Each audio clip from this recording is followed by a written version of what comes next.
Hello everyone, আসসালামু আলাইকুম। আশা করছি তোমরা আল্লাহর মতো অনেক ভালো আছো। অভিশপ্ত কবরস্থান এপিসোড 5 এ সবাইকে স্বাগতম।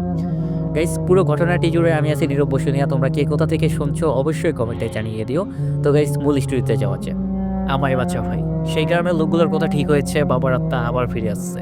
আমায় বাচ্চা, এটুকু কথা বলে আসিফ কলটি কেটে দিল। আবির কথাটি শুনে পুরো আটকে উঠল। সে কিছুই বুঝতে পারছিল না আসিফ হঠাৎ করে এইসব কথা বলছে কেন। এবার কি তাহলে আবার আসিফের কোনো বিপদ হলো? আবির কথাটি ভেবে ভয় পেয়ে গেল। সে তার পরিবারের সব সদস্যকে হারিয়েছে। এখন যদি আসিফেরও হারাতে হয় তাহলে সে বাঁচবে কি নিয়ে? এরপর আবির আসিফের নাম্বারে কয়েকবার কল দেওয়ার চেষ্টা করে, কিন্তু আসিফের নাম্বারটা বন্ধ পায়। এবার তার চিন্তা যেন আরও বেড়ে যায়। সে দ্রুত তার মামার ঘরে যায়। এরপর আবির তার মামাকে সব কথা খুলে বলে যে আসিফ হয়তো কোনো বিপদে পড়েছে। সে কাঁদতে কাঁদতে একটু আগেই আমাকে কল দিয়েছিল। এরপর হঠাৎ করে কলটা কেটে যায়। এরপর থেকে আসিফের নাম্বারটি বন্ধ রয়েছে। আবিরের মামাও কথাটি শুনে বেশ চমকে ওঠে। সেও আবিরের মতো বেশ চিন্তায় পড়ে যায়। এরপর আবির এবং তার মামা দুইজনে মিলে খুব দ্রুত বাড়ি থেকে বেরিয়ে আসিফকে খুঁজতে যায়। তারা প্রথমে আসিফের অফিসে যায়, কিন্তু সেখানে গিয়ে আরও বেশি তারা অবাক হয়ে যায়। কারণ সেখানে গিয়ে তারা জানতে পারে যে আসিফ আজ রাতে অফিসে আসেনি, বা তাকে কোনো জরুরিভাবে কেউ অফিসে আসতে বলেও নি। তারা কথাটি শুনে পুরোই অবাক হয়ে যায় আর ভাবে আসিফ শুধু শুধু তাদের মিথ্যা কথা বলে এত রাতে বাড়ি থেকে বের হলো কেন। তাদের চিন্তামাত্রা যেন আরও বেড়ে গেল। এরপর আবির এবং আবিরের মামা শহরের অনেকগুলো রাস্তায় ঘুরে বেড়ায় আসিফকে খুঁজতে, কিন্তু কোথাও আসিফকে খুঁজে পায় না তারা।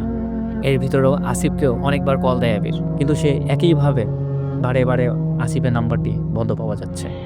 এইভাবে দেখতে দেখতে রাত প্রায় 3টা বাজে। এরপর রাস্তা চলতে চলতে হঠাৎ আবির এবং তার মামা লক্ষ্য করেছে রাস্তায় একটি নির্দিষ্ট জায়গায় অনেকগুলো মানুষের ভিড় জমে দাঁড়িয়ে আছে। কয়েকজন পুলিশও সেখানে ভিড় করে দাঁড়িয়ে থাকতে দেখা যাচ্ছে। আবির এবং তার মামা বেশ অবাক হয়। তারা ভাবে এত রাতে রাস্তার পাশে এতগুলো মানুষের ভিড় দাঁড়িয়ে আছে কেন।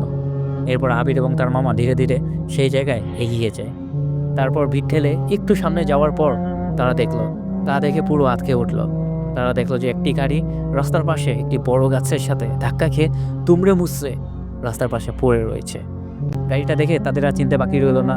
আরে এটাই তো সেই গাড়ি, যেই গাড়িটা আসিফ একটু আগে রাতে বেলা বাড়ি থেকে নিয়ে বেরিয়েছে। তারা গাড়িটি দেখে আটকে উঠলো, কাঁদতে থাকে। এরপর গাড়ির একটু কাছে যেতেই তারা দেখলো যে আসিফের রক্তাক্ত শরীর গাড়ির ভিতরে পড়ে রয়েছে। আসিফের লাশটা দেখে আবির এবং তার মামা দুইজনে পুরো নির্বক হয়ে গেল। তারা কিছুই বুঝতে পারছিল না, তারা কল্পনাও করতে পারছিল না যে আসিফ মারা গেছে। তারা ভাবতে লাগলো যে আসিফ এইভাবে অ্যাক্সিডেন্ট করলো কীভাবে? আসিফ তো বেশ ভালোই গাড়ি চালাতে পারত।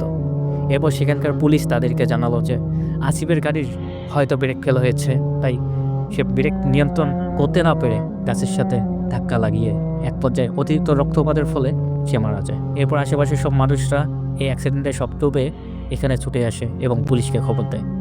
যদিও কেউ নিজের চোখে ঘটনাটি হতে দেখেনি, কিন্তু নিঃসন্দেহে এটি একটি বড় দুর্ঘটনা ছিল। আর এই ঘটনাটা রাত 12টার দিকে ঘটে।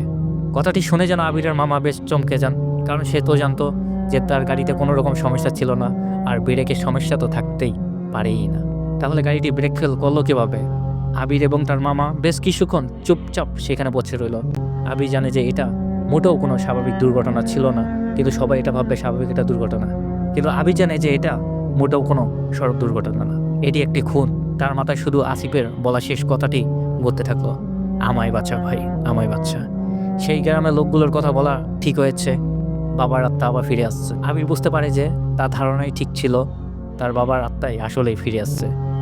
সে এক এক করে তার পরিবারের সদস্যকে খুন করে ওপারে দুনিয়া নিয়ে যাচ্ছে। প্রথমে আনিকা, তারপরে তাদের মা, এরপর স্বামী, আর এখন তার বড় ভাই আসিফকেও খুন করে এসেছে। এইভাবে সবাইকে খুন করছে তার বাবা।